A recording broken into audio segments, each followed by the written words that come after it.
तो मैंने सबसेट लिख लिया कौन है, आई, ओके मैम।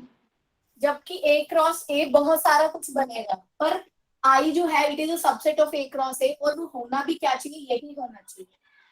Okay ma'am. ये बताओ कि आइडेंटिटी रिलेशन कितने होंगे for a given set. Ma'am जितने जितने एलिमेंट्स होंगे नंबर ऑफ एलिमेंट्स होंगे एंड नंबर ऑफ एलिमेंट्स। नहीं, एक ही तो आइडेंटिटी रिलेशन आया है। रिलेशन, आइडेंटिटी रिलेशन कितने हैं, एक ही तो है। अगर मैं आपको ए दूं 1 2, आइडेंटिटी रिलेशन बनाना 1 1 2 2, ये एक रिलेशन है, this is the one relation. ये भी एक रिलेशन है। एक रिलेशन क्या कहता है, 1 को 1 से रिलेट, 2 को 2, 3 से 3, this is the one relation. Ma'am identity relation कितने होते हैं, ऑलवेज अब समझ में आया मैम, इसीलिए कंफ्यूजन हो रही थी, मुझे लगा आपने ए क्रॉस ए के सिर्फ ठीक है मैम, अब क्लियर हो गया, पहले क्लियर नहीं हो रहा था। तो एक ही आइडेंटिटी रिलेशन है, ये नहीं गिनना इसमें। हम तो सबसेट बना रहे हैं ए क्रॉस ए का, तो ये फुली एक सबसेट है, ठीक है। आइडेंटिटी रिलेशन के बाद रिफ्लेक्सिव,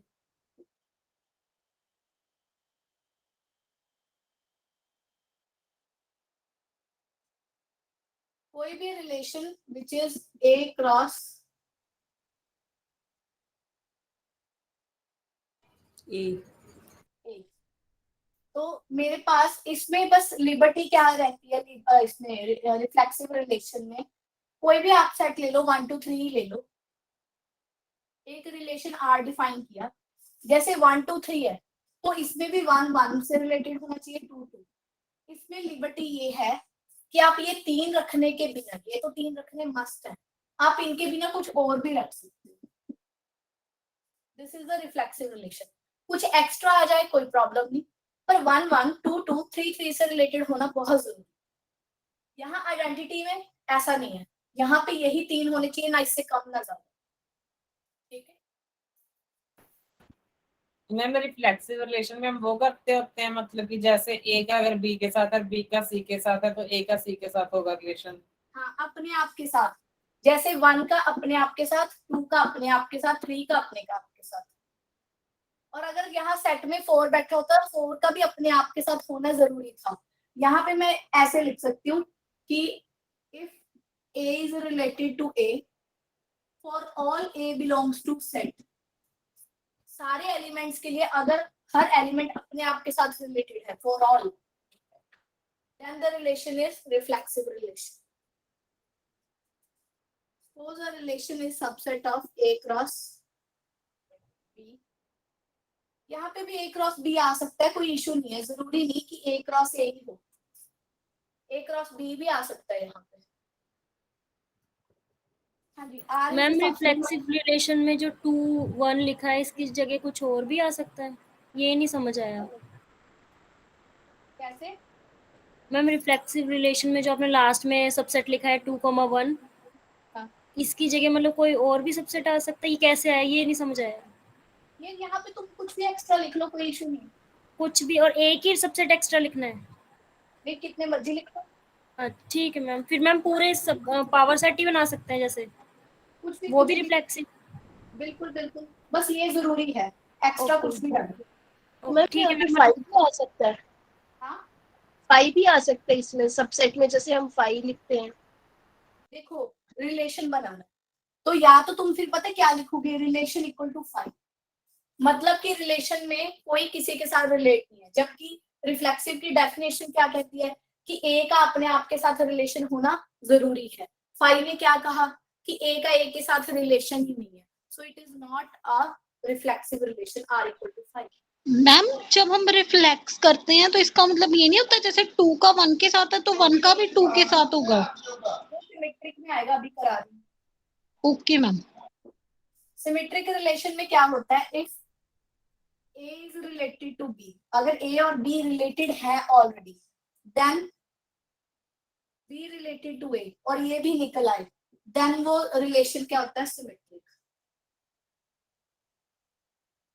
जैसे कि जस्ट सपोज एक रिलेशन हम डिस्कस कर रहे हैं, देखो 1 1 के साथ, 2 2 के साथ, 3 3 के साथ। इसके अलावा मैंने लिखा 1 2, फिर अगर 1 2 के साथ है तो 2 1। चेक करो ये सिमेट्रिक है कि नहीं। है मैम। क्योंकि ये तो चलो ठीक है, ए अगर बी से रिलेटेड है तो बी ए से होना जरूरी था, वो जबकि यहीं पे बैठा है। अगर मैं ये वाला रिलेशन लूं, लुक एट दिस रिलेशन,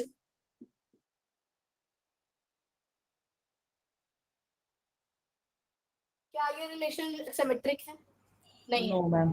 1 3 से तो है, 3 1 से यहाँ बैठे ही नहीं, 3 1 बैठा ही नहीं। 3 5 से तो है, पर 5 3 बैठा ही नहीं। So it is not a symmetric relation.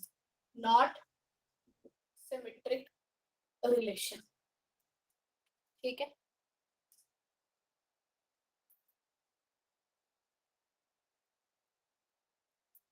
Next आ गया ट्रांजिटिव।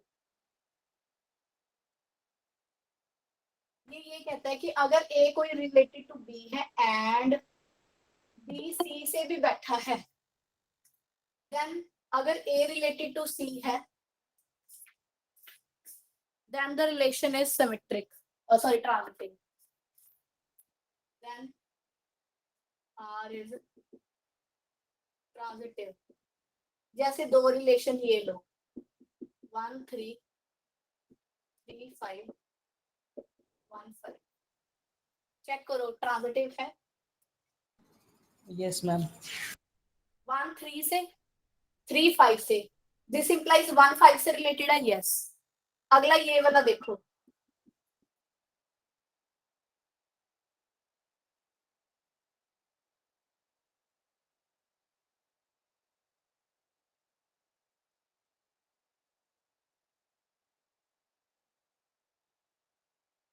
क्या ये ट्रांजिटिव है? No ma'am. ओ मैम क्यों नहीं है? मैम क्योंकि 3 5 का है 1 पे जा 1 2 से नहीं है मैम। 1 2 से होना क्यों जरूरी है?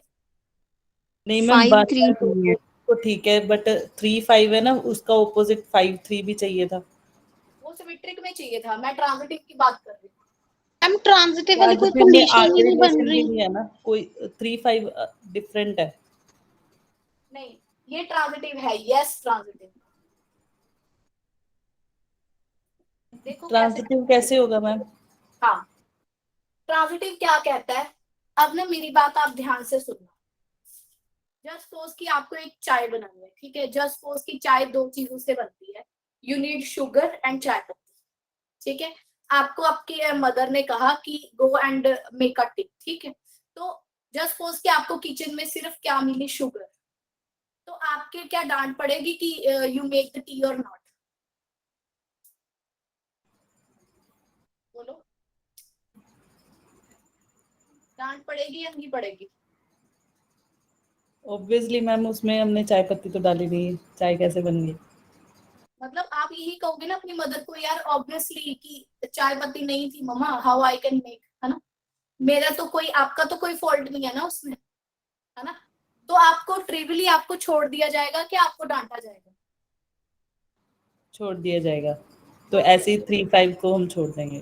हाँ, देखो ट्रांजिटिव क्या कहता है, पहले पता होना चाहिए। ट्रांजिटिव कहता है कि अगर ए बी से रिलेशन रख रहा है और बी सी से रिलेशन रख रहा है, अगर दोनों चीजें हैं, फिर उसके बाद मुझे चेक करना है कि A must be related to C, ठीक है। अब 3 related to 5, A related to B, B भी आगे किसी से पहले रिलेशन में होना चाहिए था। जैसे 3 रिलेटेड टू 5, आगे अगर 5 किसी से रिलेशन में होता फिर हम कंडीशन चेक करते। अब बैठा ही 3 5 है, 5 के आगे कुछ चल ही नहीं रहा, तो इट इज ट्रिवियली ट्रांजिटिव ना। इसको ना ट्रांजिटिव होने वाली क्या बात है, कोई भी नहीं। समझे कि नहीं? समझ गए मैम, ठीक है। मैम ये रिफ्लेक्सिव क्यों नहीं है? रिफ्लेक्सिव की क्योंकि अब 3 जो 3 बात है तो अभी ट्रांजिटिव समझा रही हूँ कि 3 5 बैठा था, फिर आगे 5 समथिंग होना चाहिए था, तो जाके मैं ट्रांजिटिव होने या ना होने की बात करती। सिर्फ यही दिया है, आगे कुछ दिया ही नहीं, तो clearly it is transitive. Ma'am ये तो समझ आ गया कि ये ट्रांजिटिव है, बट मेरा ये क्वेश्चन है रिफ्लेक्सिव में भी कुछ ऐसा ही है ना कि एक तो मतलब आइडेंटिटी रिलेशन होता है और एक एक्स्ट्रा होता है, या दो जितने भी, चाहे ना भी हो एक्स्ट्रा, चाहे ना भी हो, तो ये हाँ, पर रिफ्लेक्सिव की कंडीशन भी तो अगर होल्ड कर रहा है। लेके चलते रिफ्लेक्ट 1 2 3 4 5, 1 1 है, 2 2 है, 3 3 तो है ही नहीं, 5 5 नहीं। 3 3 और 5 5 भी चाहिए था अगर इसको रिफ्लेक्सिव बनाना था। ओके ओके मैम, समझ आ गया। ठीक है जी।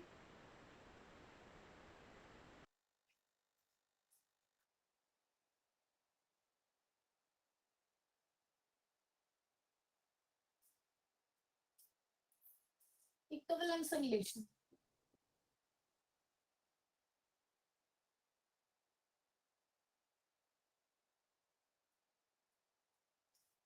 a relation which is reflexive, symmetric plus transitive,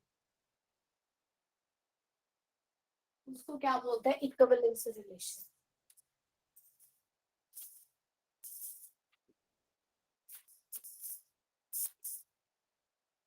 ठीक है जी।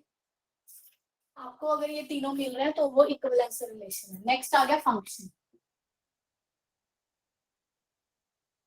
ऐसे ही जब हम एक फंक्शन डिफाइन करते हैं, वो भी एक सेट से लेके बी तक डिफाइन करते हैं, और उसकी नोटेशन यही है। यहाँ पे ए और बी क्या होने चाहिए? Non empty subset.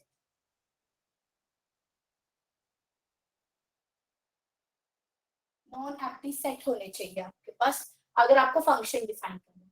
पर इसमें दो चीजें हैं फंक्शन डिफाइन करने में। रिलेशन में तो कोई दिक्कत नहीं थी, फंक्शन में दो कंडीशंस है। क्या? मेरा में इसको क्या बोलते हैं? डोमेन। इसको, and it is called codomain. पहली बात क्या है? Every element in domain must have an image.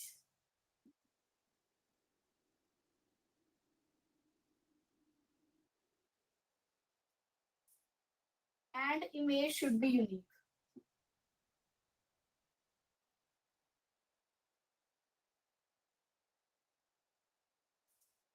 देखो कैसे, मैं आपको 2 3 फंक्शन बना के बताती हूँ।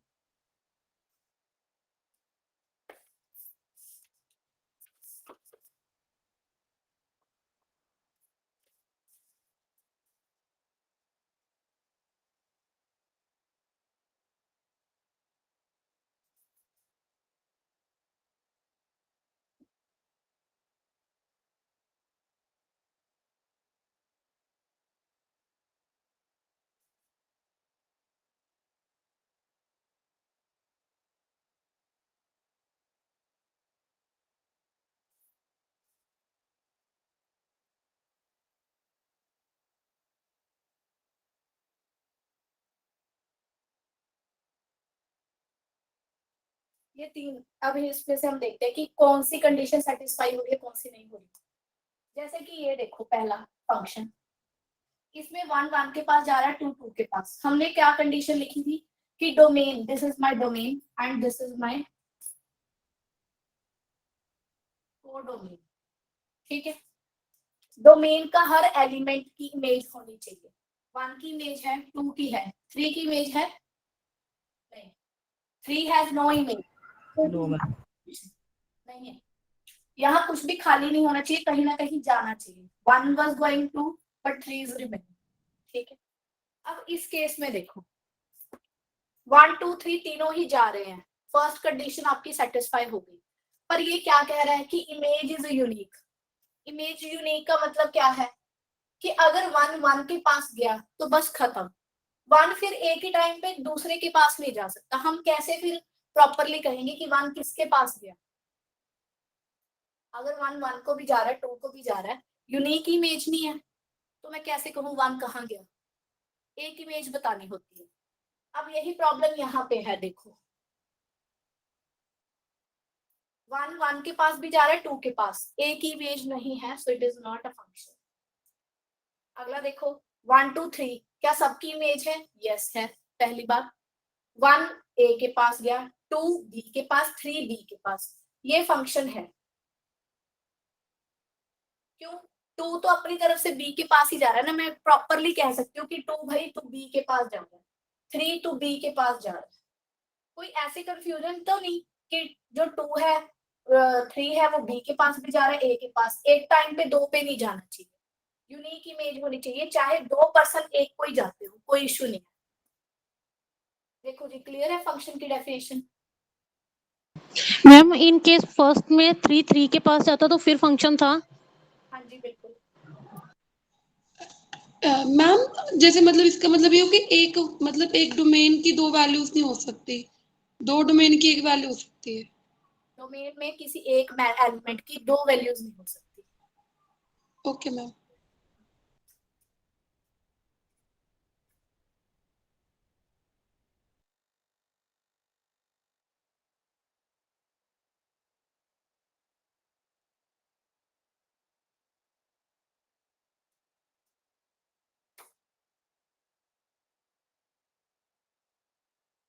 This is my domain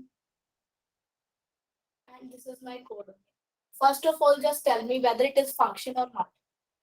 yes ma'am function तो है। सोच लो सारी।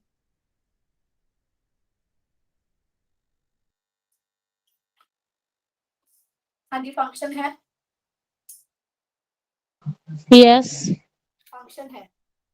अब इसकी रेंज लिखो कि जो डोमेन के एलिमेंट है वो कहाँ कहाँ जा रहे हैं। रेंज क्या है? 1 कहाँ गया? 2 के पास, 2 गया ए के पास, 3 गया डी के पास। जहां में मतलब कि मुझे क्या लिखना है रेंज में? एफ ऑफ एक्स लिखना है। X belongs to domain.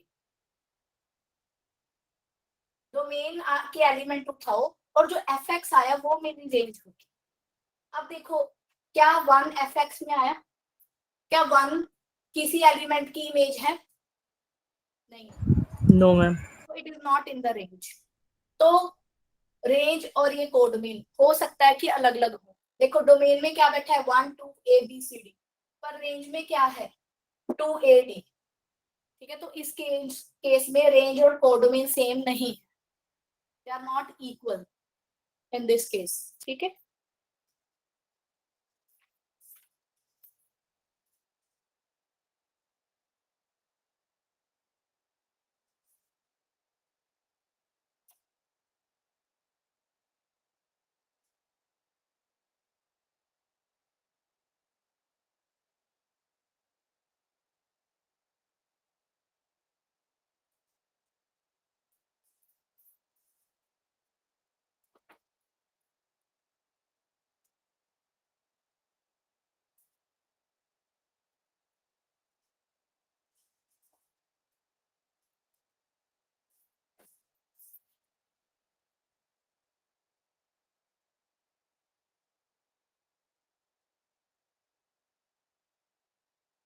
Types of function. सबसे पहले हम कर रहे हैं 1 1 फंक्शन।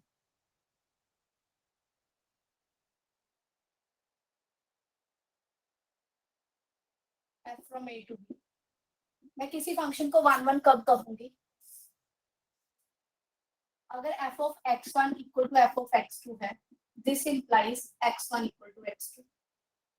या फिर पहला क्राइटेरिया ये, दूसरा अगर x1 और x2 बराबर नहीं तो f of x1 equal to f of x2 भी बराबर नहीं। एक तो ये हो गया। अब इसको ध्यान से समझो डायग्रामेटिकली। ठीक है, जैसे 1 2 3 going to A B C। This is my 1 1 function. अब पहले तो देखने में कैसे पता चलेगा? अगर एक के अगेंस्ट एक ही इमेज आ रही है तो वो 1 1 है। अब इसको इससे समझो। देखो पहले ये वाला पकड़ो। अगर x1 x2 बराबर नहीं, x1 x2 कहां से आते हैं? डोमेन से। और f of x1 f of x2 codomain से। जैसे ये देखो 1 और 2 इक्वल नहीं है, 1 not equal to 2, x1 not equal to x2, आपस में बराबर नहीं है, तो उनकी जो इमेजेस हैं वो भी कहते बराबर नहीं। यही हो रहा है ना तो 1 2 के इक्वल है और जो उनकी इमेजेस भी आ रही है वो भी अलग अलग है। अब इसने क्या कहा, F of X one equal to F of X two. मान लो कि ये इमेज सेम आ रही है तो पीछे भी उसके सेम ही होगा। जैसे कि सेम कब आ सकता है, ए और बी तो सेम है नहीं, सेम कब आएगा, अगर ए ही होगा तो ए के पीछे x1 x2 देखो क्या है, x1 भी 1 का ही काम कर रहा है और x2 भी 1 का ही काम कर रहा है। तो इसका सारे का मीनिंग यही हुआ कि एक के अगेंस्ट एक ही इमेज आनी चाहिए। अब जैसे कि ये देखना, मैम अगर कोडोमेन में एक डी भी होता तब भी 1 1 ही होता ना? हाँ यहाँ डी रख लो तो भी 1 1 है। हाँ एक क्योंकि के एक against ये एक एक है। image है। ठीक है मैम। अब ये देखो ये 1 1 नहीं है, क्यों, देखना एफ ऑफ 1 कितना है ए, एफ ऑफ 2 कितना है ए, तो F of 1 equal to F of 2 है। देखो F of x1 equal to F of x2 है, दोनों का फंक्शन जो है वो सेम है। पर तो कहते पीछे x1 और x2 भी सेम आना चाहिए था, 1 और 2 भी इक्वल आना चाहिए था, वो तो है नहीं। तो देखने में पता चल रहा है कि दोनों की सेम इमेज आ गई, सो इट इज नॉट 1। ठीक है, अ फंक्शन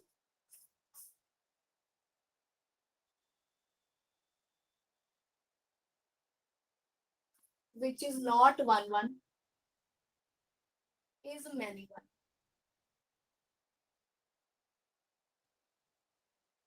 जो फंक्शन 1 1 नहीं होता वो many 1 होता है।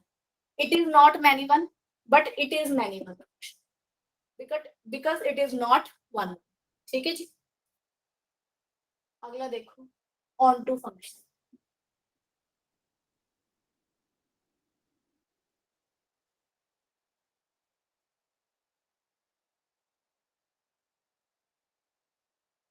if every element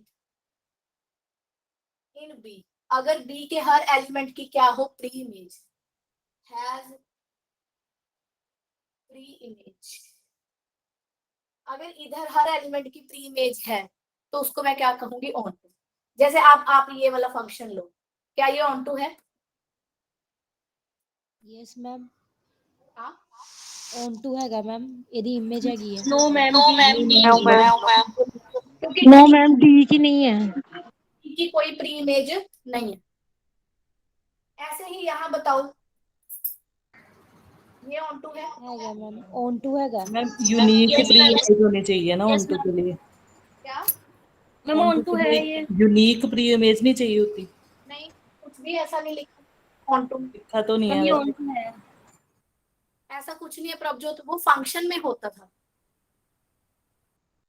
ओके पहले मैम। तो ये देखो फंक्शन है यस, फिर हर एलिमेंट की बस प्री इमेज होनी चाहिए, यूनिक प्री इमेज तो नहीं लिखा। ठीक है, ठीक प्री इमेज होनी चाहिए। अब देखो ऑन टू फंक्शन को और क्या बोलते हैं, सर्जेक्टिव फंक्शन। अच्छा पहले ये लिखो, a function which is not onto is into function। और इसको और क्या बोलते हैं, सर्जेक्टिव फंक्शन। ऐसे ही 1 1 फंक्शन को और क्या बोलते हैं, इंजेक्टिव फंक्शन।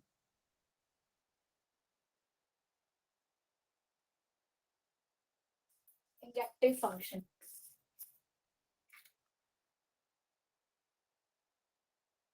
इसके बाद आ गया आपके पास बाइजेक्टिव फंक्शन। मैम एक बार ये डिक्टेट कर दो, मतलब दिखाए ढंग से पढ़ नहीं हो पा रही, रीड नहीं हो पा रहा। ये इंजेक्टिव नहीं मैम, ये वाला ऑन टू वाले जो आपने लाइंस लिखी है ना 2 3। Function which is not onto is into function, जो onto नहीं वो into है, और onto फंक्शन को ही सर्जेक्टिव बोलते हैं। बाइजेक्टिव फंक्शन कौन सा है, which is 1 1 प्लस onto, जो 1 1 भी हो onto हो वो क्या होता है, बाइजेक्टिव फंक्शन। अब ये देखो कि डोमेन कैसे निकालते हैं, how to find out domain. जैसे कि इसकी डोमेन बताओ क्या होगी। डोमेन अब सुनो किसको कहते हैं, जहां जहां पे मेरा फंक्शन डिफाइन हो रहा है, फंक्शन को बताने में कोई दिक्कत नहीं हो रही, वो मेरी डोमेन है। अब जैसे इसकी डोमेन क्या है, अब इस फंक्शन जो ये फंक्शन है वो x इक्वल टू 0 के लिए प्रॉब्लम दे रहा है, मैं डिफाइन ही नहीं करता हूँ। 1/0 इज इंफिनिटी, इंफिनिटी क्या होता है, नॉट डिफाइन, पता ही क्या है। सो डोमेन ऑफ फंक्शन क्या हुई, पूरी की पूरी 0 पे ये डिफाइन नहीं है। तो domain of the function is this. देखो जी, क्लियर है?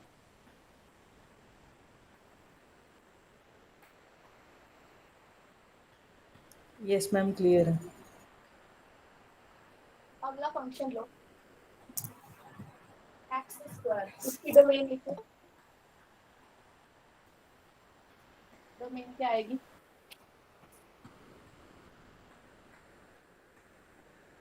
मैम मैम पूरी की पूरी आर ही आ जाएगी।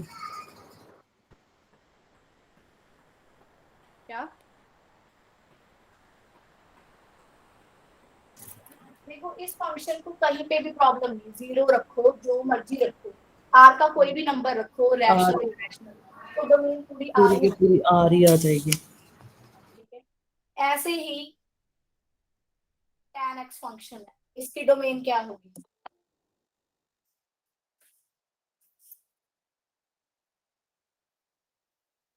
tan x ma'am zero function including 90 को इंक्लूड 90 नहीं पे नहीं होगा। कभी भी, और हाँ, ऑड मल्टीपल ऑफ π/2 नहीं लिख सकते, तो r में से 2n+1 π/2 घटा दो, क्योंकि ये ऑड मल्टीपल ऑफ π/2 पे प्रॉब्लम देता है। तो डोमेन क्या हुई किसी फंक्शन की, जिसपे वो फंक्शन डिफाइंड हो, डोमेन मतलब डिफाइंड हो जिसपे function, that is the domain. ठीक है। अच्छा, अगर आपको यहाँ पे इसकी रेंज लिखनी पड़ जाए तो नहीं समझ आया। क्या नहीं समझ आया? और ये जिसमें डोमेन और फंक्शन आर रियल नंबर से, ये वाला नहीं समझ आया। इस फंक्शन को कहाँ पे प्रॉब्लम है, आप यहाँ पे ऐसी कौन सी वैल्यू जो नहीं रख सकते रियल की? मैम सभी रख सकते हैं, क्यों नहीं रख सकते? हाँ, तो तभी तो डोमेन रियल बताइए। ओके ओके ओके, समझ आ गया समझ आ गया। मुझे लगा माइनस में कंफ्यूज हो गया कुछ। हाँ, कुछ माइनस नहीं करा है, पूरे रियल। ठीक है मैम, समझ। रेंज बताओ, इस फंक्शन की रेंज में क्या होगा,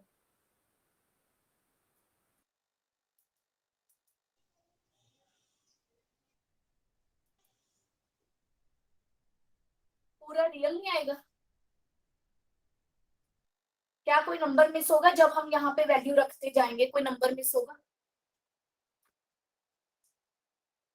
हाफ रखो 2 आ जाएगा, 1/√2 रखो यस तो मैम। भी आ जाएगा, सारी आ जाएंगे रियल। ऐसी इसकी डोमेन क्या होगी, पर ध्यान से देखो, जब आपने कोई रियल नंबर रखा तो वो उसका स्क्वायर कर देता है। अगर आप इसका ग्राफ भी ड्रॉ करो ना, y = x², तो पैराबोला होगा। देखो रेंज के लिए आप सिर्फ y की वैल्यूज देखोगे, नेगेटिव वैल्यू कभी इसके आंसर होगी क्या, इसका आंसर कभी नेगेटिव वैल्यू निकल के आएगा? नहीं। तो इसकी रेंज क्या होगी, 0 to infinity, 0 इंक्लूड करके, क्योंकि जब आप 0 रखोगे तो आंसर 0 भी देगा। ठीक है जी। ये रेंज तो मैंने क्लास में ट्राई थी tan की। tan का अगर ग्राफ याद हो तो ऐसा होता है, ऊपर भी जाता है नीचे भी। रेंज के लिए y एक्सिस देखो कितनी कवर हो गई, पूरी -∞ to ∞। देखो जी, अगर कुछ पूछे हमें एक बार 1/x की समझा दो रेंज। देखो 1/x में आप सोचो कि ऐसा कौन सा नंबर है जो उधर आपको नहीं मिलेगा रेंज में। आप यहाँ पे 0 नहीं रख पा रहे थे, ठीक है, सुनो, आप यहाँ अगर 0 रख भी लो एक बार के लिए तो आंसर क्या आएगा, इनफिनिटी। और इंफिनिटी क्या आर के अंदर होती है? नहीं मैम। नहीं। तो मतलब 0 ना रखने से क्या छूटा, क्या नहीं मिला, इंफिनिटी, वो जो पहली रियल में नहीं है। आप इसके अलावा कोई भी नंबर रखो, देखो आपको पूरा आर मिल जाएगा। ये देखो, हाँ जी मैम। अगर आपको 1/x का ग्राफ ड्रॉ करो ना तो ये आएगा। अच्छा, इसकी रेंज में एक चीज नहीं आएगी, 0 नहीं आएगा, -0। क्यों 0 कब आएगा? 1/x का आंसर 0 कब आएगा बोलो? 1/x 0 कब आएगा आंसर बोलो? जब आप x की वैल्यू क्या रखोगे? इनफिनिटी। क्या इन्फिनिटी जो है वो रियल के अंदर बिलोंग होती है? नो। नहीं होती। इन्फिनिटी में रख नहीं सकती, लिमिट का कॉन्सेप्ट है वो तो छोड़ो। आप यहाँ इन्फिनिटी रख नहीं सकते, 0 आएगा नहीं, तो इसमें से r नहीं आएगा। ये देखो ग्राफ भी बिल्कुल इसको टच नहीं करता कभी। आप चाहे ना गूगल भी कर लेना, ये कभी टच नहीं करता, तो मतलब y की वैल्यू 0 कभी नहीं आएगी। मैम एक्स स्क्वायर की रेंज समझा दीजिए। x स्क्वायर, x की कोई वैल्यू रखो, बताओ क्या आएगी? x की वैल्यू 1 रखो। हाँ जी मैम, रियल नंबर 2 का, 4 -1 का, 1 0 का, 0 -2 का। 4 क्या आपको यहाँ कोई भी नेगेटिव नंबर दिख रहा है? No ma'am. तो 0 to infinity।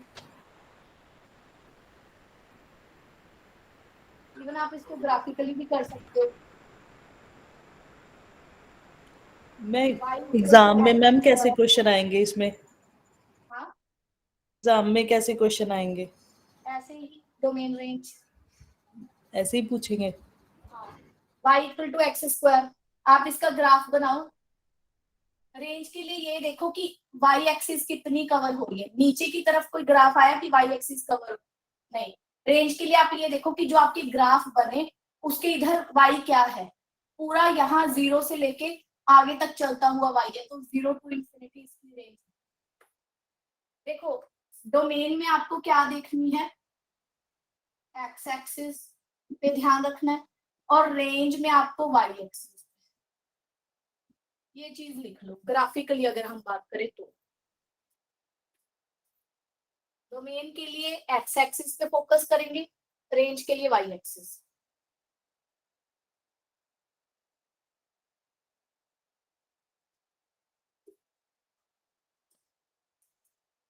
Excuse me ma'am. Ma'am जैसे मतलब हम लोग ना जैसे चैप्टर खत्म करते हैं तो आप हमेशा प्रीवियस ईयर क्वेश्चन करवाते हो ना, तो मैम लास्ट जैसे चैप्टर था उसमें ना हमने प्रीवियस ईयर क्वेश्चन नहीं किया, प्लीज करवा दीजिए, वो ना फिर पता चलता। जो आपको असाइनमेंट मिल रही है उसमें सारे प्रीवियस ईयर क्वेश्चन हैं मैम आप उसमें ना, अगर कोई 3 4 5 क्वेश्चन रह रहे हैं तो आप उसको ट्राई कर लो। हाँ, आप फ्रीली क्लास में पूछ लो। नहीं नहीं मैम, वो ऐसा नहीं है, वो मतलब बस ऐसा हो जाता है कि हमें पता चल जाता है कि किस टाइप के आए हैं। तभी तो असाइनमेंट करा रही हूँ। असाइनमेंट का हमने कोई क्वेश्चन छोड़ा? हाँ जी, समझ रहे हो आप मेरी बात को? ठीक है मैम। उसमें ऑलरेडी इवन ये लगाओ कि इधर उधर के जो लेक्चरर काट रहे के पेपर है, जो आपके लेवल का जितना भी है वो सारा कवर है। ठीक है, ओके मैम। और जितने भी कोई डिफरेंट टाइप के क्वेश्चन पेपर में आए हुए होते हैं वो मैं ऐसे ही एग्जांपल्स के साथ क्लास में डिस्कस आपके साथ कर लेती हूँ। ठीक है, ओके। देखो जी, कुछ पूछना है? अगर मैम मैथ्स के पेपर है तो वो भेज देना। कोई बात नहीं, ठीक है। नेक्स्ट आ गया हमारे मैम। पास। हाँ जी, मैम रेंज और कोडमेन में क्या डिफरेंस है? कोडोमेन तो जैसे ये देखो 1 ए पे गया 2 बी पे, ये पूरी की पूरी जो सेट गिवन है दिस इज माय कोडोमेन। पर रेंज में देखो 1 कहाँ गया? ए पे, 2 गया बी पे, क्या सी पे कोई गया? नहीं। So this is my only range जिस पे फंक्शन जा रहा है। Range is a part of codomain ना?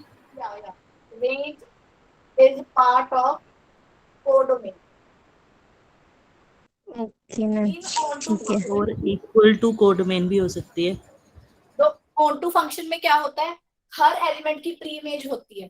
That's why onto function में क्या होता है, range equal to code, equal to code में। Only in onto functions. ठीक है, इसके बाद आ गया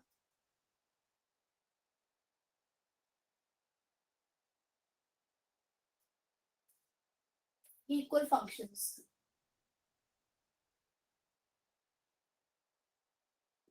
आपके पास दो फंक्शन इक्वल कब होंगे? पहली बात, अगर दोनों की डोमेन सेम हो, दोनों की डोमेन सेम होनी चाहिए, आप चेक करना। दूसरी बात कि जो एफ एक्स पे वैल्यू दे रहा है वही जी एक्स भी वैल्यू देगा। जैसे मान लो एफ 1 की वैल्यू 2 दे रहा है तो जी को भी 1 की वैल्यू 2 ही देनी पड़ेगी। ठीक है, ऐसे को हम क्या कहेंगे, दे आर इक्वल फंक्शंस। इसकी एग्जांपल सोचो कोई, जैसे कि X square function equal to mod of X square function होता है। ये काफी यूज होगा पेपर में, ये भी बता। जैसे कि it is from R to R. पहले तो ये देखो एक्स स्क्वायर फंक्शन की डोमेन क्या होती है, इसको किसी रियल पे प्रॉब्लम नहीं, आंसर भी पूरे 0 टू इंफिनिटी चाहे आए, तभी हमने कहा है कि डोमेन बराबर होनी चाहिए।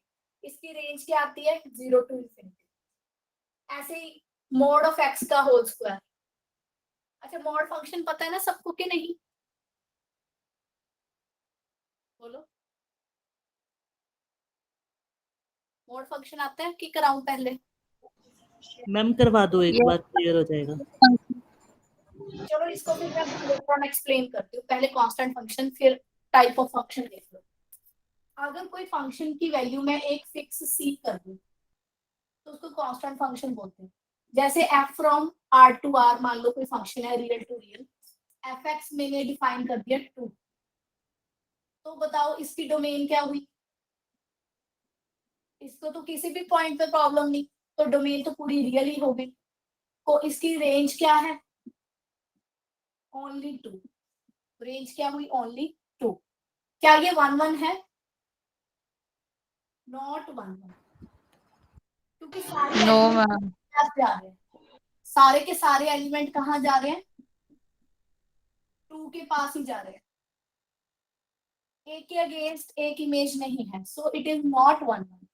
ऑन टू है, नॉट ऑन टू। क्यों? इसकी कोडोमेन देखो पूरी की पूरी क्या है, आर, रेंज क्या है 2। क्या ये दोनों बराबर हैं? नहीं, बाकी एलिमेंट तो छूट गए ना, that's why it is not on to.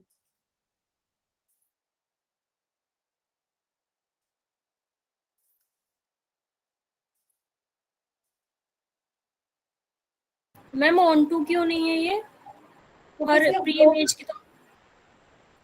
बोलो बोलो बोलो। मैम ऑन टू तो होनी चाहिए ना, ऑन टू तो कोडोमेन होगी। में तो सिर्फ 2 है, तो उसका हर एक इमेज की मतलब प्री इमेज देखो क्या है, कोडोमेन देखो, नंबर रियल कोडोमेन क्या है, आर। तो पेपर में आपको ये देखना है कि कोडोमेन क्या दे रखी है। अगर कोडोमेन 2 दी होती फिर ऑन टू।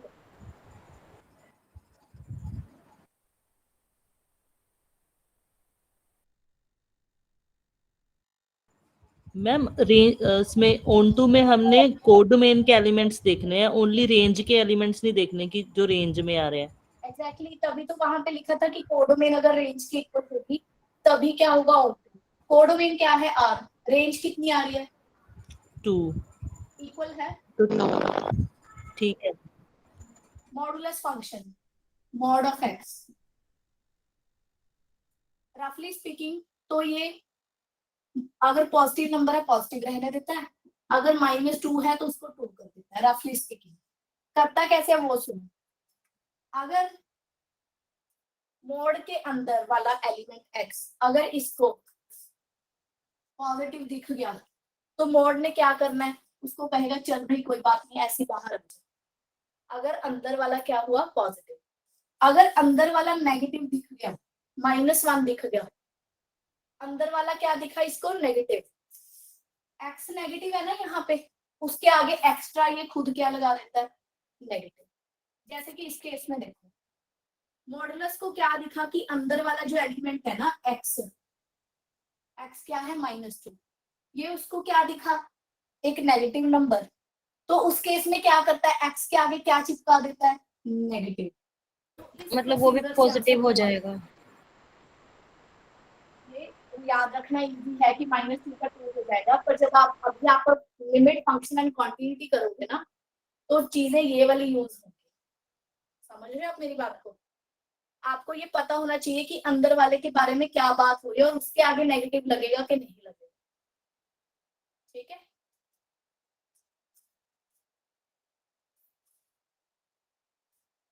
ऐसे करते हैं, थोड़ा डिटेल में कर लेते हैं। जैसे मॉडल ऑफ x -1, इसको कैसे लिखोगे? चलो अब सुन लो। तो मैम x-1 ग्रेटर देन और इक्वल टू हुआ 0 के, तो x-1 ही आ जाएगा। आपने सीखा हुआ है जो अंदर वाला है, अगर वो ग्रेटर देन इक्वल टू 0 हुआ तो, अगर अंदर वाला, तो मॉड क्या करता है अंदर वाले को एज इट इज बिठा देता है, कुछ नहीं कहता।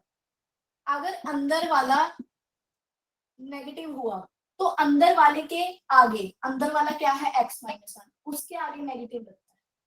अब कई बच्चे पता है यहाँ पे क्या करेंगे, -x -1 कर देंगे, जबकि ये निकल के क्या आता है -x +1, पूरे के आगे नेगेटिव लगता है। This is important. अब यहाँ से अगर आप इसको थोड़ा मैनिपुलेट करो तो x ग्रेटर देन 1 और ये x लेस देन 1, देखो कितना फर्क है इसमें और इसमें। आया समझ कैसे बनाया मॉडुलस? Yes ma'am. इन चीजों को सीख लो, यही आगे यूज होने वाली है। ठीक है, अब आ जाओ इक्वल फंक्शन पे। तो मैम इसका मतलब क्या होगा सॉल्यूशन x -1 का? -x +1। हाँ जी, इसके लिए बट मैम वो पूरा तो पॉजिटिव ही है ना x -1। यही तो गलती होती है, यही तो बात है, यही तो कह रही हूँ कि अगर ये सारा का सारा -2 आ जाए तो +2 हो जाएगा, उसके आगे माइनस लग जाएगा। तो आपने किसके आगे नेगेटिव लगाया? 2 -2 के आगे। तो आपको -2 देती हूँ ना तो आपको समझ में आता है। अगर अभी इसी को x -1 लिख दूं तो इस सारे के आगे नेगेटिव लगेगा ना। ओके मैम ये ना थोड़ा सा एक बार देखना, जैसे मान लो हमारे पास ये x की वैल्यू 3 आ गई, 3 -1, ये तो पॉजिटिव हो गया, फिर तो ठीक है। यस मैम, यही मेरा क्वेश्चन यही था पूछने का, मतलब बोलो, कि हमें बोलो। कैसे पता कि वो पॉजिटिव है कि नेगेटिव है? अब जैसे मैम हमने x की वैल्यू ले ली -4, हाँ तो फिर -5 हो गया वो तो, हाँ फिर उसका मोड लेंगे तो +5। हाँ। अब ये काम आप यहाँ पे करके देखो हो रहा है कि नहीं। x की वैल्यू आपने कितनी रखी थी शैलजा? -4 मैम। देखो क्या वो लेस देन 1 है? Yes ma'am. अब यहाँ पुट करके देखो x की वैल्यू -4, फिर वो +4 हो गई। ठीक है ma'am, okay. This is also giving the answer 5। Ma'am हम लोग पता है मैं कैसे कंफ्यूज हो रहे थे कि वहां पे हम लोग वैल्यू ले रहे थे, यहाँ पे उसको माइनस लगा के ले रहे थे, मतलब यहाँ पे -4 है तो यहाँ पे +4 आएगा। तभी तो कह रही हूँ, अगर यही तो चीज कह रही हूँ, आपने यहाँ -4 लिख के 4 कह दिया है ना। हाँ जी।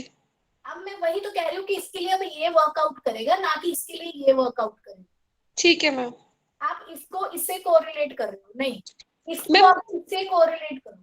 मैम जो x की वैल्यू माइनस और प्लस के साथ उसमें फिल करेंगे वही इसमें फिल करेंगे। अब इस केस में शैलजा यही दोनों काम करेंगे। x की वैल्यू जो भी रखोगे उसको यहाँ से देखोगे। ठीक है मैम। अब x की वैल्यू आप 0 रखो, कितना आंसर आएगा? फिर 0 रखोगे तो मैम -1 आ गया, फिर +1 आ जाएगा। और आपने यहाँ रखा कि यहाँ रखा? मैम -1 है, फिर वो तो <1 आना था आपने नीचे वाले में। x की वैल्यू -1 ली। आप कह रहे हो ना -1, आप 0 रखो। x की वैल्यू 0 रखो, यहाँ तो 1 आंसर आ गया, गुड। x की Yes. वैल्यू 0 रखो तो यहाँ पे भी तो वेरीफाई करो, यहाँ रखोगे कि यहाँ? मैम फिर ऊपर वाले में नहीं, फिर नीचे वाले में भी नहीं जाएगी। x की वैल्यू 0 है, कहाँ जाएगा, ऊपर के नीचे? ऊपर ही नीचे जाएगी मैम, वाले इक्वल तो ऊपर ही है। मैम नीचे वाले में जाएगी, <1 है। हाँ, अब यहाँ से देखो कि अगर 1 से कम वैल्यू है दैट इज 0, तो यहाँ 0 रखेंगे तो +1 आंसर ही तो आ रहा है। हाँ जी ठीक है अगर मैम। तुम यहाँ रख लेती तो आंसर कितना आता? फिर मैम वो गलत चेंज, हो जाता है। हाँ जी। फिर -1 आता। गलत हो जाता ना।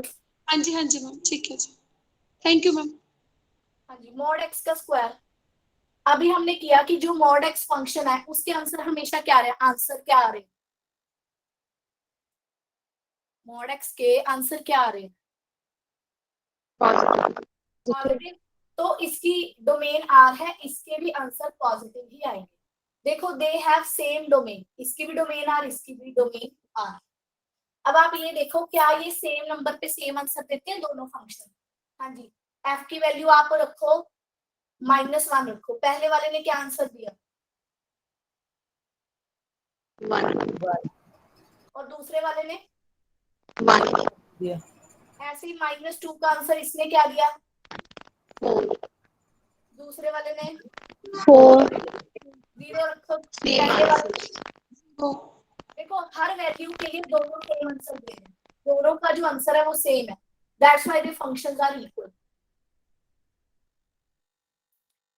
क्लियर है? देखने में अलग अलग है पर बोथ आर इक्वल फंक्शंस।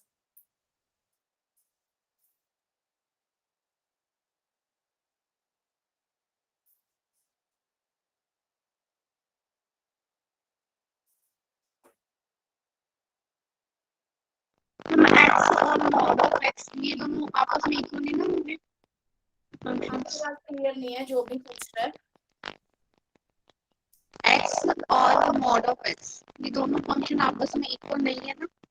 नहीं है, दोनों की डोमेन सेम है, क्या दोनों एक ही वैल्यू पे सेम आंसर देते हैं? No. So they are not equal functions.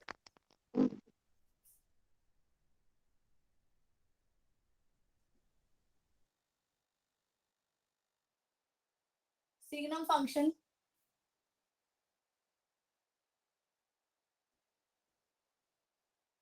This is the signum function. आपने मान लो ये याद तो कर लिया कि सिग्नम फंक्शन है।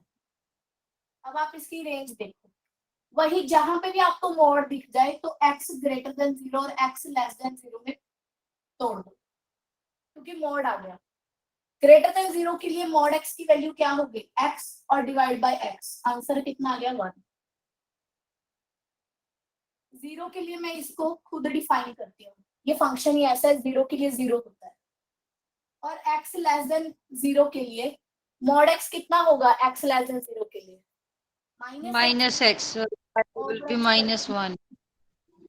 इसका ग्राफ कैसे बना, मैम x लेस देन 0 पे डिटरमिनेंट फॉर्म नहीं बन जाएगी, क्या 0/0 फॉर्म नहीं बन जाएगी अगर x इक्वल टू 0 हुआ तो।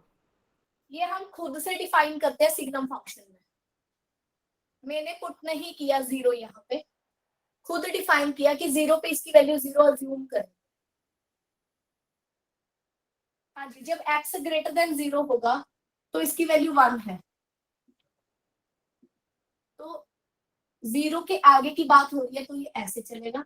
ऐसे ये x लेस देन 0 के लिए -1 आएगी इसकी वैल्यू, तो कैसे चलेगा। So this is the signum function.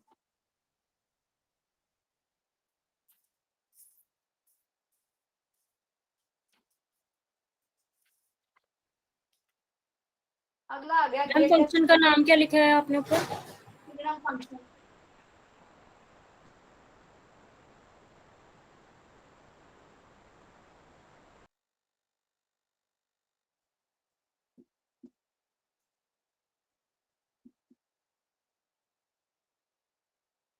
हाँ जी, ग्रेटेस्ट इंटीजर फंक्शन, इसको ऐसे लिखा जाता है, या फिर ऐसे, and it is called floor function.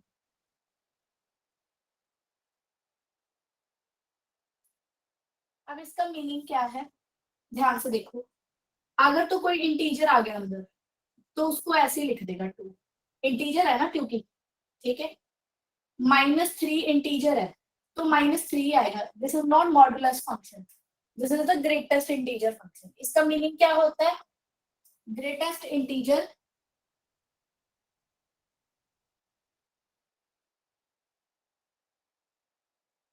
Less than x,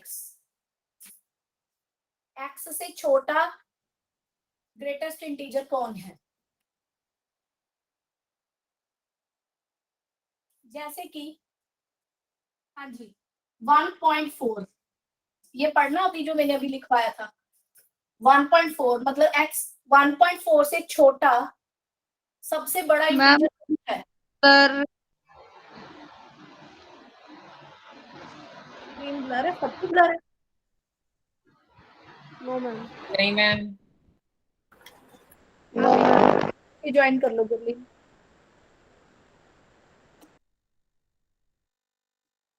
हाँ जी -1.4 से छोटा, x से छोटा सबसे बड़ा इंटीजर कौन है? 1 1 ऐसे ही 2.7 से छोटा सबसे बड़ा इंटीजर कौन है? 2 है ना। तो अब हम इसका ग्राफ बनाएंगे। यहाँ दिख रहा है ग्राफ, तो दिख रहा होगा।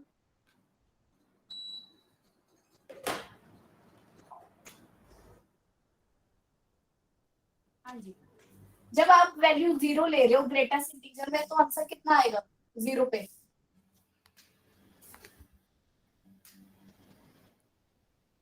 जीरो ही आएगा मैम, 0 पे तो 0.5 का 0 0.4 0 तो मतलब जब तक हमारा एग्जैक्ट 1 नहीं आ जाता तब तक सारे आंसर क्या है 0। तो 1 से पहले पहले, यहाँ पे मैंने 1 पे ओपन बोल रखा, 1 से पहले पहले सारे आंसर क्या है 0। जब 1 आया तो वो ऊपर चला गया 1 पे। हाँ जी 1.5 का आंसर भी 1, 1.6 का आंसर भी 1। तो जब तक 2 नहीं आ जाता उससे पहले आंसर क्या रहेंगे 1 ही रहेंगे। ऐसे ही जब 2 आ गया तो ये 2 पे पहुंच जाएगा, और जब तक हमारे पास 3 नहीं आ जाता उससे पहले ये 3 ही रहेगा। तो देखो ये ऐसे करके चल रहा है। और अभी मैं जब दूसरा एक फंक्शन बनाऊंगी ना आप उसका आंसर देखना, ये नहीं होता वो ऊपर चला जाता है, ये नहीं होता ऊपर चला जाता है, ठीक है। इसलिए इसको फ्लोर फंक्शन बोलते हैं। ये फ्लोर की तरह काम करेगा। दूसरा मैं बनाऊंगी वो सीलिंग की तरह काम करेगा, छत की तरह, ठीक है। It is the floor function.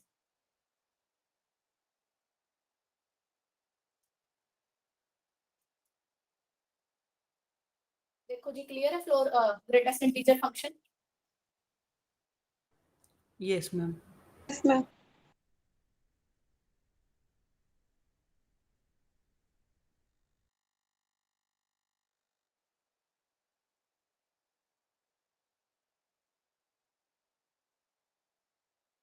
इसको बोलते हैं सीलिंग फंक्शन। बनाएंगे अभी। और इसका मीनिंग क्या होता है? स्मॉलेस्ट इंटीजर जो x से बड़ा हो वो smallest integer on the right side. जैसे कि 2 का आंसर कितना आएगा इंटीजर का? 2 ही आएगा। इंटीजर पे तो कोई दिक्कत नहीं है। 0 का 0, 3 का 3, ठीक है। पर ये देखो 2.4 का आंसर कितना आएगा? 2.4 से बड़ा इंटीजर कौन है पर स्मॉलेस्ट हो? 3। ऐसे ही 3.6 से बड़ा 3। ऐसे इसका ग्राफ देखो 0। मैम 3.6 का 4 नहीं होगा? 3.4 नहीं होगा। गलती से लिख दिया। हाँ जी जब 0 होगा तो आंसर कितना होगा 0। जब 0 से हम बड़ा 0.1 लेंगे, 0.2, 0.3 सबके आंसर क्या होंगे 1 नहीं होंगे। तो यहाँ तक 1 तक आंसर 1 रहेंगे, जबकि उसमें क्या रहे थे देखो नीचे, इसमें क्या आया एक स्टेप ऊपर, that's why it is called ceiling function. हाँ जी 1 पे तो 1 रहा, 1 से आगे जब हम बढ़े तो ये 2 पे चला गया,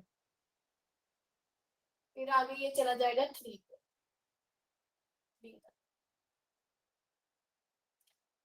वो डाउन बनते थे, ये अप बन रहे हैं, that's why they are ceiling function. देखो जी, एनी डाउट?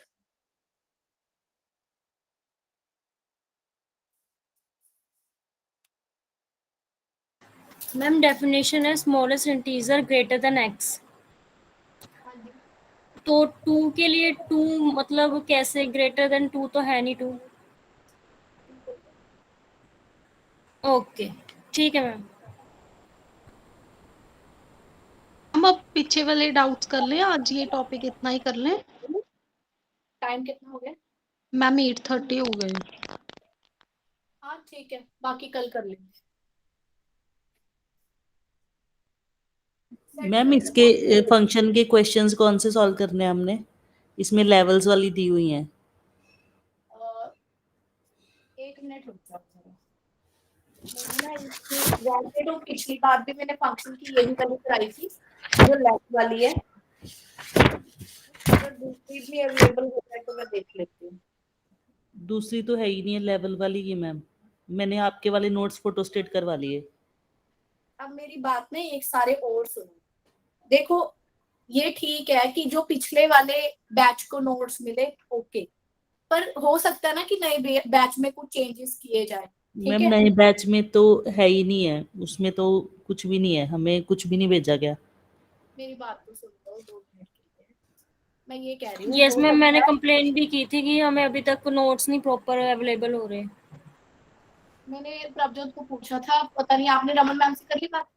मैम उन्होंने कॉल ही नहीं उठाई, कल भी 2 बार की, आज भी मतलब क्लास शुरू होने से पहले मैंने कॉल की।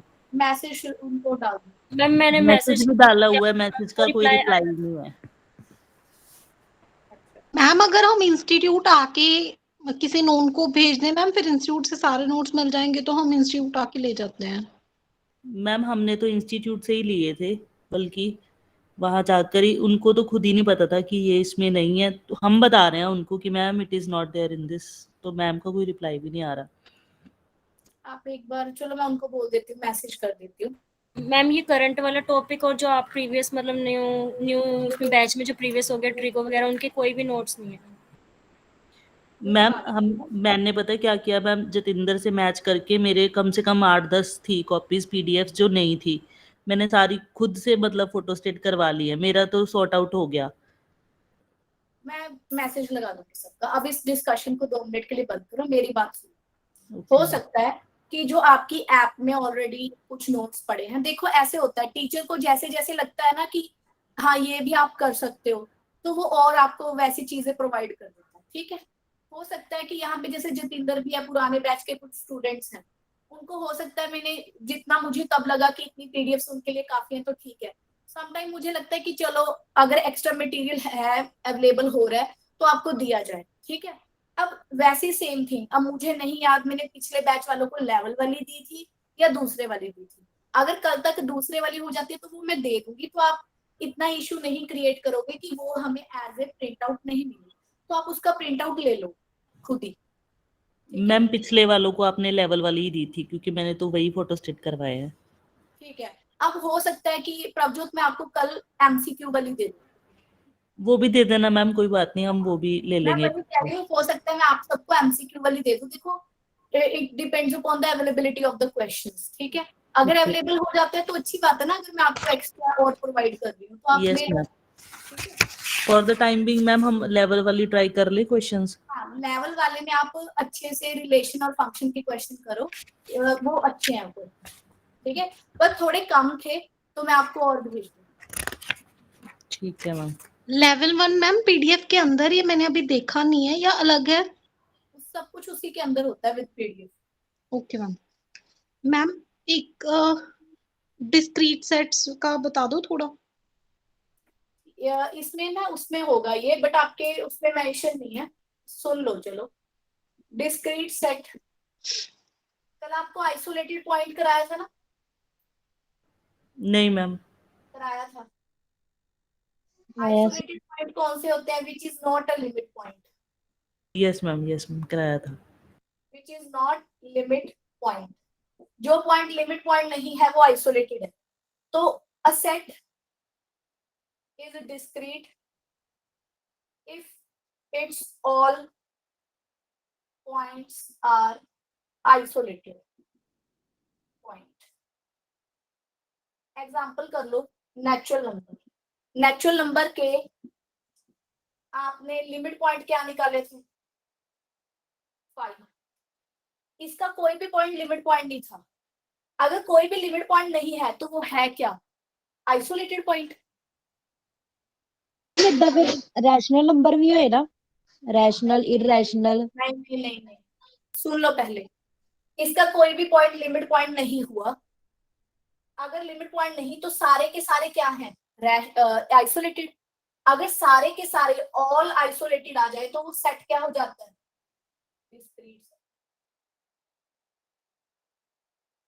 Discrete set. जैसे आप कह रहे हो सुरुचि क्यू के तो लिमिट पॉइंट पूरा रियल ही आ गया।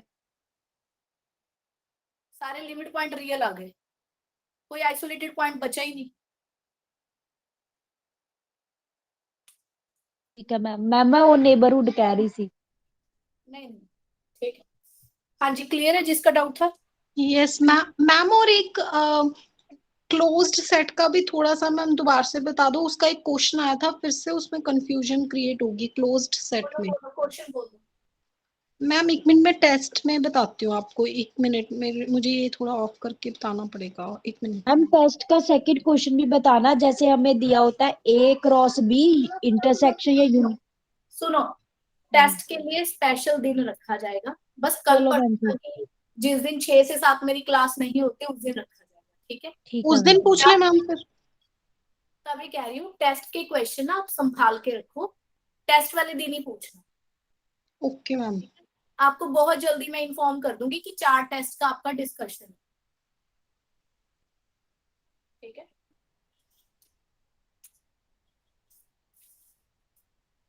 अभी हम क्या करने वाले थे? सेट थ्योरी के बोलो डाउट्स।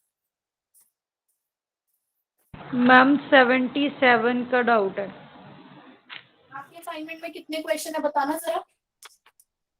106। 106 okay wait. 77 का सी ऑप्शन है। 72 उससे पहले 72 74 भी है मैम। 1 मिनट मैं खुद ही पूछती हूँ आपसे, आप 2 मिनट रुको। मैम 44 करा दो। रुचि प्लीज 2 मिनट, मैं खुद ही आपको पूछती हूँ ना कि कहाँ तक लूंगी मैं डाउट्स। 2 मिनट रुको।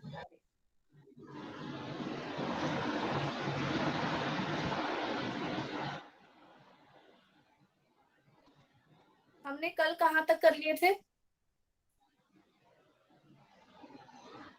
हाँ मैम 40 तक कर लिए थे। 40 हो गए थे ना?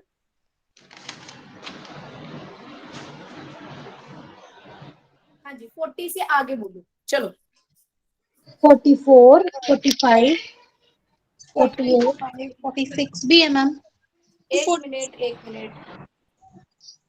44 45 46 41 भी बताना था। 48 मैम 52 48 में 52 मैम। उसके बाद मैम 62 मैम 52। अभी 5 की लाइन वाले बता दो। 5 की लाइन वाले 52 मैम। मैम 57 54 मैम 55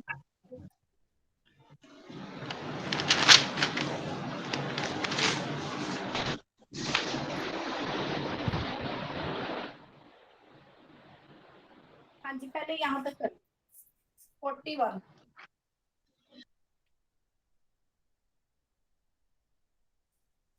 41 में क्या कहा है?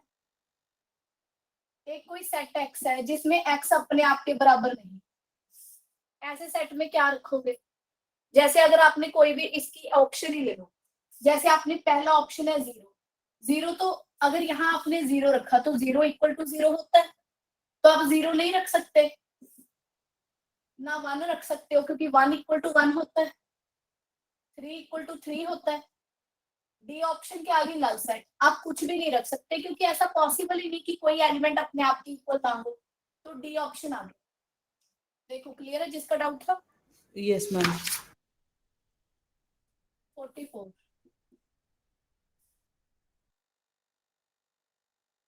ओके।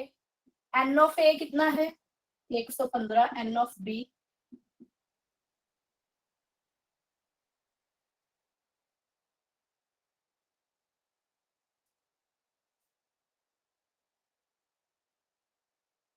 ये देखो, एन ऑफ ए दे रखा है पूरा, एन ऑफ बी दे रखा है, A minus B. A minus B मतलब कि सिर्फ इतना portion, that is A minus B, this portion is A minus B. हाँ जी, ये बताओ कि यूनियन के लिए आपको क्या चाहिए? यूनियन आप कैसे लिख सकते हो? ए के एलिमेंट प्लस बी के एलिमेंट माइनस इंटरसेक्शन के, माइनस इंटरसेक्शन, यही होता है फॉर्मूला यूनियन के एलिमेंट लिखने का। ठीक है, अब ये देखो, अगर आपके पास बी के एलिमेंट है, अगर आप ए यूनियन बी करने के लिए क्या करो, सुनो, जो ए माइनस बी वाला ये पोर्शन है इसमें पूरा का पूरा बी ऐड कर दो,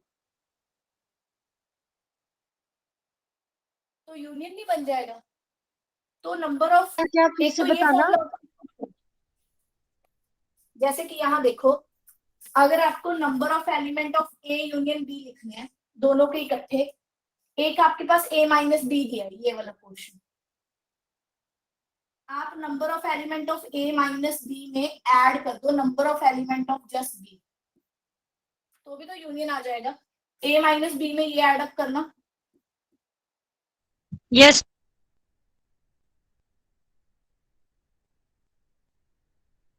373 आंसर आएगा। 373 is the answer. ठीक है मैम, लग गई समझ। 45 वेन डायग्राम ना करो सुरुचि, है क्वेश्चन। हाँ जी, 45 में क्या है? मैम माइनस आइटा ना। हाँ, पहले ए सेट में क्या आएगा? वो सारे कॉम्प्लेक्स नंबर की एक्स स्क्वायर इक्वल टू 1 आ रहा है, इसके आंसर क्या आएंगे? 1 और -1। आइटा का स्क्वायर -1 होता है। Yes, ma'am, in this case that will be 1 and -1. Next case में 1 -1 आइटा -1। ठीक है, इसने क्या पूछा है? 45 की, अच्छा A minus B union B minus A. इसने ए सिमेट्रिक डिफरेंस बी पूछा है। ए सिमेट्रिक डिफरेंस बी क्या होता है? ए में से बी घटा दो, यूनियन बी में से ए घटा दो, यही था। हाँ जी, ए में से बी घटा दो, ए में से बी रिमूव कर दो, फाइव नहीं आ जाएगा। यूनियन बी में से ए घटा दो, आइटा और माइनस आइटा, तो आंसर आया आइटा एंड माइनस आइटा। सी आंसर आएगा 45 का।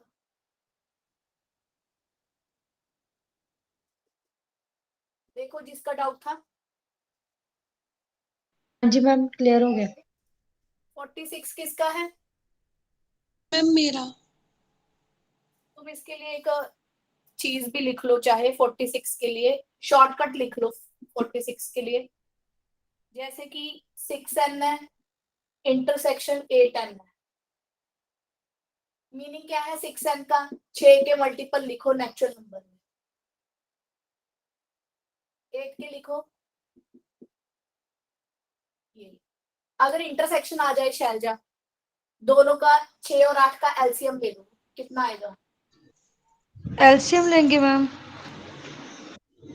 हाँ 2 into 3, 2 into 2 into 2, 2 दिन 4 नहीं 8 या 24, 24 आ गया। मैम इन केस इस केस में यूनियन आ जाए तो फिर कैसे करेंगे? यूनियन में आप जीसीडी लोगे। मैम कैसे क्या करेंगे? ग्रेटेस्ट कॉमन डिवाइजर लो इसका। एचसीएफ निकाल लो, जीसीडी मीन एचसीएफ निकाल लो। क्या आया? 2n आ गया, 2n आंसर आएगा। Okay ma'am. 2n में 1 मिनट 2 नहीं आया ना यूनियन करके 6 और 8, नहीं ग्रेटेस्ट कॉमन डिवाइजर 2, इसके तो लिखने ही पड़ेंगे सारे अकेले एलिमेंट। नो, इसके लिए जीसीडी नहीं चलेगा, यूनियन के लिए लिखने पड़ेंगे सारे। 6 वाले लिख लो, 8 वाले लिख लो, क्योंकि देखो इसमें जो 16 वो इसके इसमें कवर नहीं हो रहा, इसका 16 इसमें कवर नहीं हो रहा।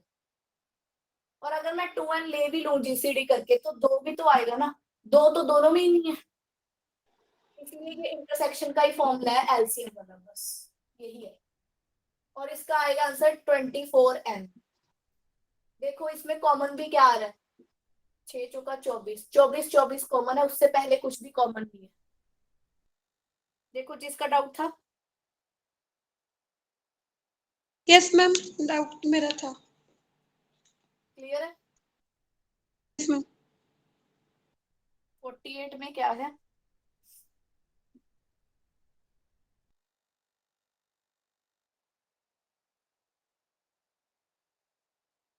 ओके, पूरा यूनिवर्सल सेट क्या लेना है? आर। ए सेट आपके पास क्या है?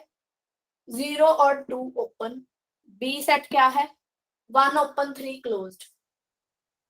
ठीक है, विच इज फॉल्स, फॉल्स पूछा है। किसका है ये डाउट? मेरा है मैम। ए कॉम्प्लीमेंट बताओ क्या आएगा? -∞ to 0 क्लोज्ड यूनियन 2 to ∞। इसने क्या दिया है? 0 से इक्वल छोटा 2, ठीक तो दिया, ये ट्रू है। दूसरे में क्या है? A union B. A union B क्या होगा, कोई बताएगा? ये देखो 0 1 2 3, 0 to 2 ओपन, 1 से 3 क्लोज्ड, तो यूनियन करके कितना आया? 0,3 क्लोज्ड नहीं आया प्रभजोत? Yes ma'am. इसमें 0 इंक्लूड होगा यूनियन में? No ma'am. नहीं होगा ना। पर आपकी ऑप्शन में देखो क्या लिखा हुआ है, 0 less than equal to 3, 0 include किया है, तो ये फॉल्स नहीं हो गया? Yes ma'am. 48 का क्या आएगा अपने आंसर? सी ऑप्शन आएगा। सी आ जाएगा। ठीक है, जिसका डाउट था।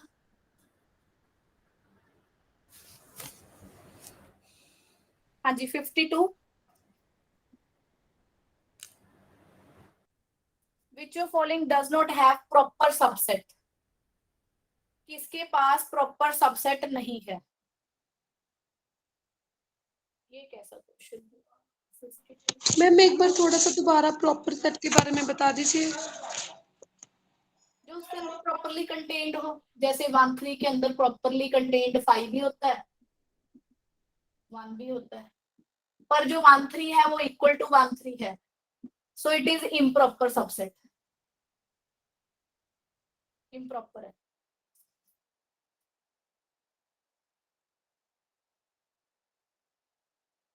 Which of following does not have proper subset?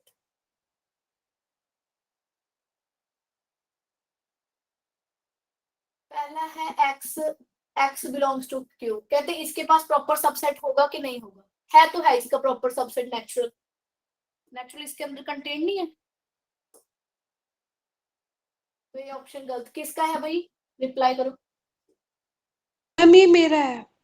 हाँ, x such that x belongs to natural number और वो 3 और 4 के अंदर हो, ये सेट क्या होगा शैलजा? ये सेट फाई नहीं आया? Yes ma'am. फाई का सबसेट क्या होता है? फाई का सबसेट भी मैम फाई होता है।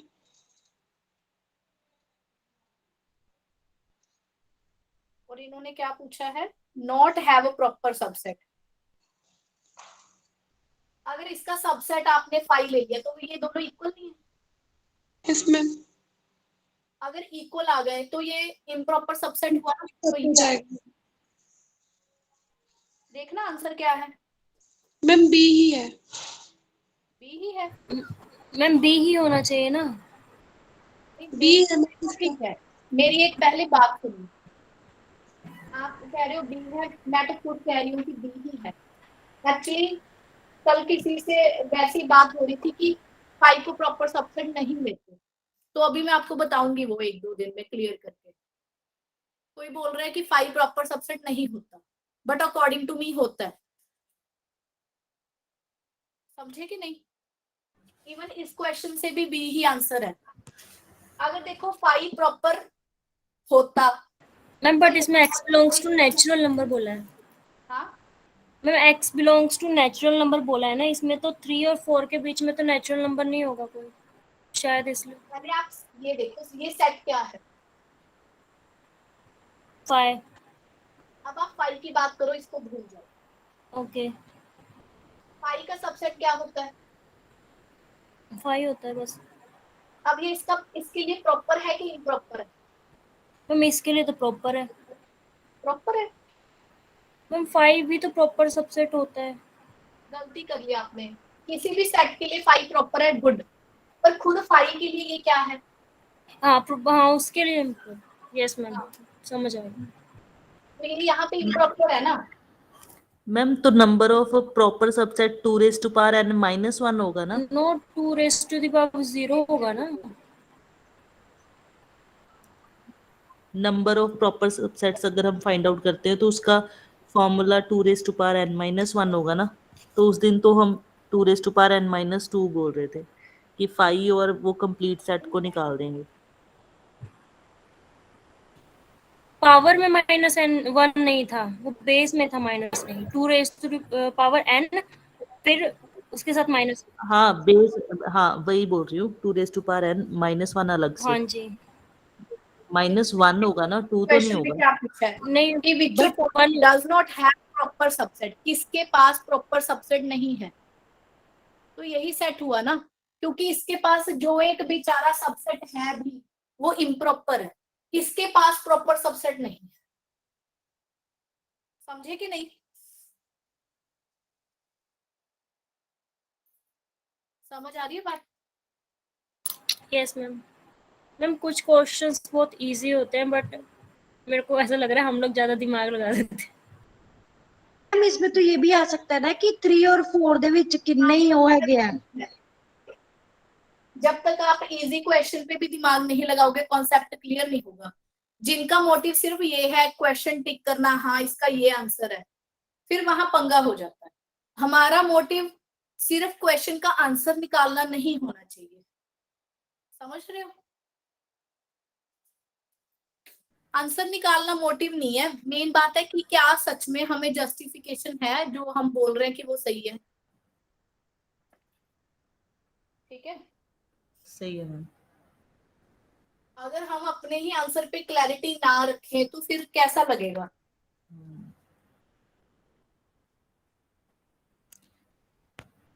मैम 53 की बी ऑप्शन बता दो क्या है? 53 की बी ऑप्शन पे क्या लिखा हुआ है 6 के साथ? क्या 53 की बी 0 ऑप्शन। आ रहा है मैम। 3 आएगा मैम इसका आंसर, 6-3 आ रहा है। 6-3 3 है।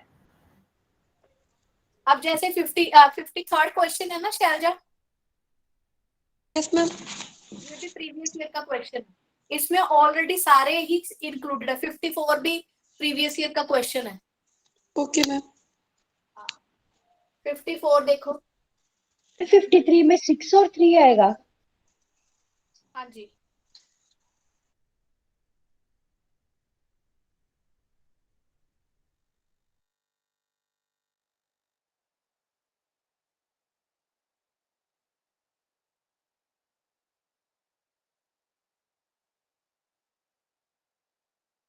इसमें क्या क्या आंसर आएंगे? ये किसका नहीं हुआ? मैम इसमें तो आ रहे 0954 ऐसे कुछ करके आएंगे। मैम 54 क्या आएंगे ये वाले, मतलब ऊपर वाले क्या आएंगे और नीचे वाले क्या आ रहे 0918? एक मिनट शैलजा, 18 भी तो आ रहा है। मैम मैं ऊपर वाले के बता रही थी पहले, क्या? हाँ बोलो। 0954। आगे। मैंने मैम 3 लेके ही किए।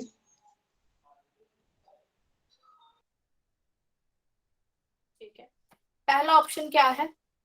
A is subset of B। Yes ma'am, वही तो बन रहा है, सही है, वही यही करेक्ट है मैम। पहले ये देखो, B is subset of A है, क्या ये इसका सबसेट है? नहीं, इसके पास एक्स्ट्रा एलिमेंट है, ये तो नहीं। क्या A इंटरसेक्शन 5 है? दोनों में 9 आ रहा है, तो ये भी गलत है। कल मैंने आपको यही चीज कराई थी कि पहले आप ऑप्शन काटो, फिर A is subset of B, ये पक्का होगा, इसकी आपको श्योरिटी मिल जाएगी। शायद जी मैम मेरा तो ये हो गया था। 55 देखो,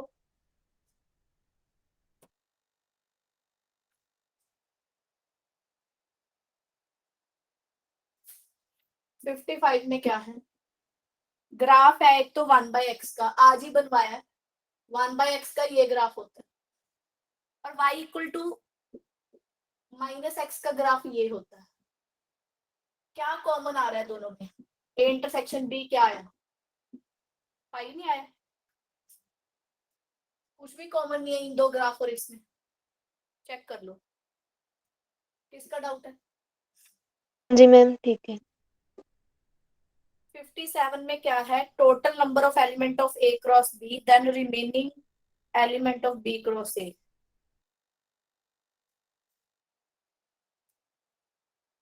इसने क्या लिखा है? 1 3 2 5 3 3 are the 3 element of A cross B and total number of element of A cross B is 6 then remaining element of A cross B। उसने दे तो रखा है कि टोटल कितने हैं? 6 हैं। इसको बना के देख लिया था, फिर जो रह गए थे वो लिख दिए। हाँ, बस जो रह गए वो लिख लो। और ये क्लियरली पता है कि 1 2 3 5 ही आएगा, इसके बिना कुछ नहीं आएगा। देखो इसमें क्या प्रॉब्लम है, बोलो किसका है?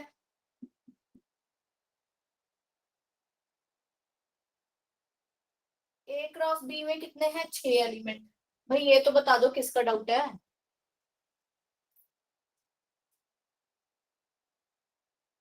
रिमेनिंग एलिमेंट लिखो इसके। मैम मेरा, सॉरी मैम मेरा। देखो 1 5, पहले तो आ जाओ 1 5 2 3। 2 3 भी नहीं है, 3 5।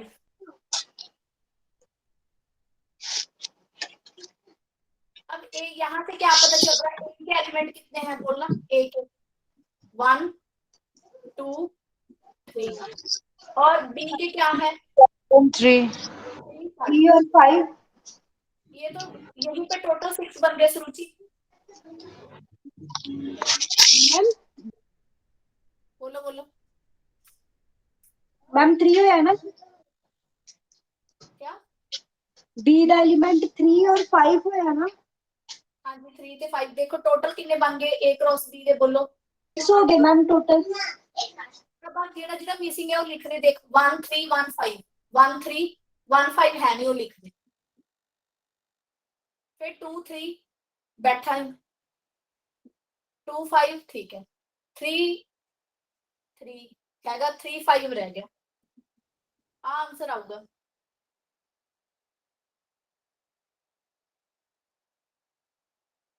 टू 3 1 5 ए आंसर आएगा।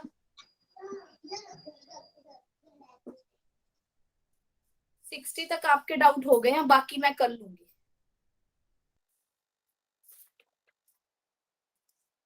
60 के बाद वाले कल करेंगे, ठीक है? Okay ma'am. आप इतने में फंक्शन भी साथ साथ कर लो थोड़ा सा। Okay ma'am.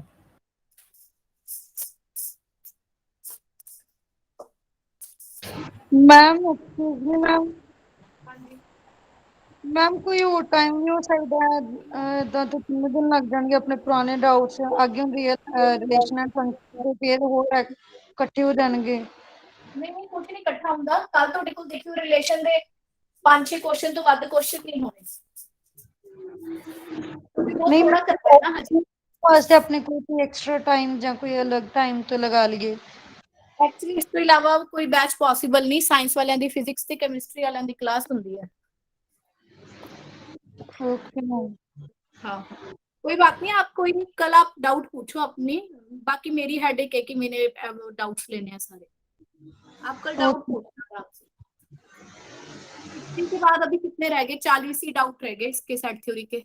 रिलेशन और फंक्शन के कल आपके पास ਬਾਕੀ ਆਲਮੋਸਟ ਹੋ ਗਈ ਸੀ। ਆਫਟਰ 80 ਜ਼ਿਆਦਾ ਪ੍ਰੋਬਲਮ ਆ ਰਹੀ ਹੈ। 80 ਤੋਂ ਪਹਿਲਾਂ ਤਾਂ ਆਲਮੋਸਟ ਥੋੜਾ ਈਜ਼ੀ ਹੀਗਾ ਪਾर्ट। कोई नहीं, 80 के बाद पूछ लियो जो भी पूछना है, कोई चक्कर नहीं, कल पूछ लियो। Thank you. ठीक लीव कर दो सारी।